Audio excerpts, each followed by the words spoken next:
সমাজৰ দৰিদ্ৰ আৰু আৰ্তজনৰ কাষত সদায় আলামিন জনকল্যাণ সমাজ। পিছপৰা অঞ্চলৰ দৰিদ্ৰজনৰ কৰ্মসংস্থাপনৰ পৰা বিনামূলীয়া চিকিৎসা প্ৰদান কৰালৈ আলামিন জনকল্যাণ সমাজ সদায় আগত।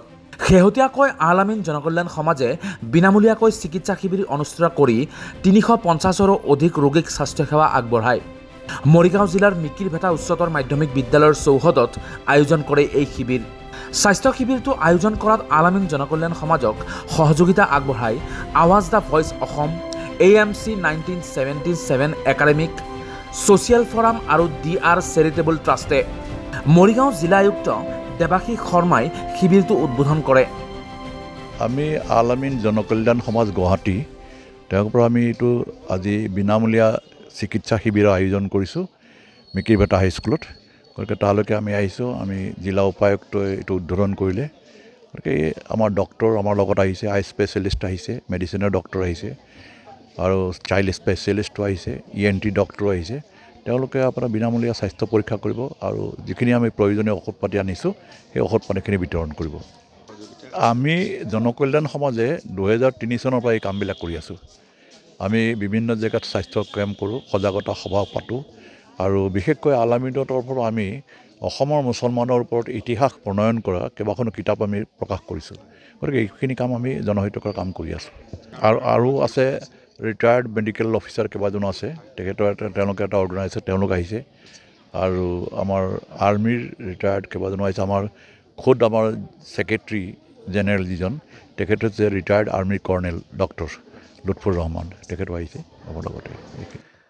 আলামিন সন্থা তেখেতসকলৰ থ্ৰুৱেদি আমি আছাম মেডিকেল কলেজৰ এলামনি এছ'চিয়েশ্যনৰ মেম্বাৰ। আমি 77 বেটছৰ 1977। চ' তেওঁলোকৰ সৌজন্যত আমি এই কেম্পটো কৰা হৈছে। আমি চকু চিকিৎসা বিষয়ে আহিছোঁ। মোৰ লগত মোৰ সতীৰ্থ আছে ডক্টৰ অঞ্জনা দুৱাৰা। ঠিক আছে, মানুহখিনি ভাল পাইছোঁ। আমি যিমানখিনি পাৰোঁ মেডিচিন দিছোঁ আৰু আমাৰ ইয়াত মেডিচিন বিভাগৰ মানুহ আহিছে, পেডিট্ৰিচিয়ানো আহিছে। মই চকু চিকিৎসা, মোৰ নাম ডক্টৰ নৱজিৎ দত্ত, এখেত ডক্টৰ অঞ্জনা দুৱাৰা। আমি ইয়াত অকণ বয়সীয়া মানুহৰ লগত কেটাৰেক্ট ইছ্যুজ আছে, কেটাৰেক্ট আমি পাইছোঁ। তেখেতক আমি পৰামৰ্শ দিছোঁ যে তেওঁলোকে অপাৰেশ্যনটো কৰাই লয়। বহুতে অপাৰেশ্যন কৰিব নিবিচাৰে, ভয়তে নকৰে, খৰচ পাতিৰ বাবে ভাবি পেলাইও নকৰে। চ' তেওঁলোকক আমি চিভিল হস্পিটেলত এটেণ্ড কৰি দিছোঁ, নহ'লে আমি মেডিকেল কলেজতো যাব পাৰে। আৰু সৰু ল'ৰা ছোৱালীবিলাকৰ প্ৰাইমেৰীলি অকণমান এলাৰ্জিটো বেছি সিহঁতৰ। চ' সেইখিনি আমি উপদেশ দিছোঁ কৰিবলৈ। জ্যেষ্ঠ চিকিৎসকে মেডিচিন, চকু চিকিৎসা, শিশু ৰোগ আদিত স্বাস্থ্যসেৱা আগবঢ়ায়।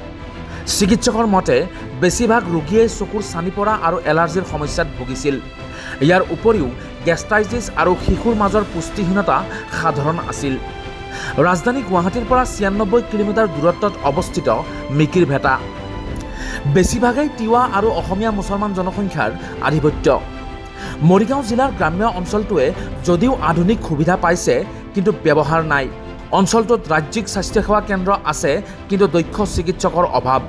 ৰাইজৰ বাবে একমাত্ৰ স্বাস্থ্যসেৱাৰ বিকল্প হ'ল নগাঁও নতুবা গুৱাহাটী। এই স্বাস্থ্য শিবিৰটোত ৰোগীসকলক বিনামূলীয়াকৈ ঔষধ আৰু স্বাস্থ্যৰ পৰামৰ্শ প্ৰদান কৰা হয়। লগতে শিবিৰৰ আয়োজকসকলে দৰিদ্ৰ ৰাইজৰ মাজত গৰম কাপোৰো বিতৰণ কৰে। মোৰ গা বিষ আৰু মাজে মাজে মাথাটো ঘূৰাই বিষায়, তাৰপিছত পেটটো হান মাৰি ধৰে, সেই বিষয়ে দেখুৱাইছিলোঁ। চাই মানে লিখি দিছে আৰু দিয়া মতে আকৌ দৰৱ দিছে। কেম্পত আহি মই চুগাৰটো প্ৰথমতে প্ৰেছাৰটো জুখি ল'লোঁ। জুখি বাজৰ ওচৰত গৈছোঁ, ডাক্তৰৰ ওচৰত। তেওঁ চাই মোক গেষ্ট্ৰিক আৰু লিভাৰ বটল দিছে আৰু কেইটামান মেডিচিন লিখিও দিছে। এই কেম্পটোৱে বহুত সহায় কৰিব স্বাস্থ্য শিবিৰ পোৱা। ইয়াত চিভিলতো কিমানখিনি পোৱা নাযায়, ইয়াত কেম্পত যেনেকৈ পোৱা যায় চিভিলতো পোৱা নাযায়। মই চকুৰ পানী ওলাই থাকে, সেয়া মেডিচিন দিছে। মই চকুৰ কাৰণে দেখুৱাইছোঁ, ভালে পাইছোঁ। অলপ ল'ৰা ছোৱালীকো পাইছোঁ দেখুওৱা আৰু নিজেও ভাল পাইছোঁ, ভালে পাইছোঁ। সহায় পাব অলপ। বিনয় বৰ্মনৰ সহযোগত ইমতিয়াজ আহমেদ ৰিপৰ্ট, আৱাজ দ্য ভইচ।